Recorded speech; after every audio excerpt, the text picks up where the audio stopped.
Hey guys, welcome to our channel. So in this video I'm going to show you how to increase traffic in Shopify.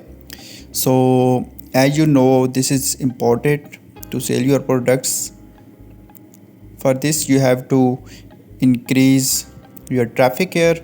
So what you need to do, just important, just you have to paste the link of your store website on different kind of social sites. So as you know, the most prominent websites like Facebook, WhatsApp, Instagram. So you have to share your products, you have to share your store link there, and in this way you can easily get traffic. So here you can also search from help center how to increase traffic. So here are some also options these available, how to increase website traffic. So this is very easy, just you can read all these instructions.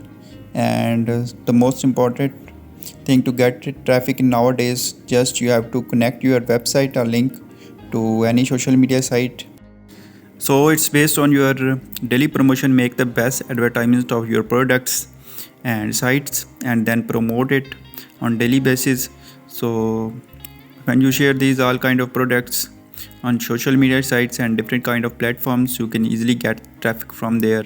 So it's all about your promotion and advertisement to increase traffic in Shopify.